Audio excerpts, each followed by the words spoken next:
cái bật thiên lì nữa nó CPVC nữa cái CPVC cái hi angle nữa cái hi straight đó cái này straight ha cái này cái cũng kiểu nó thật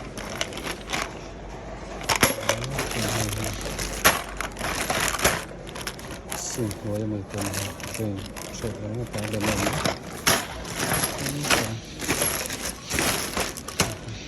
cái này to này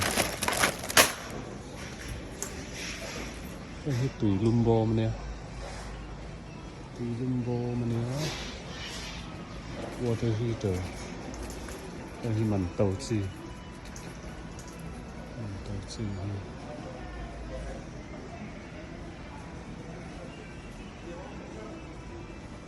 Home Depot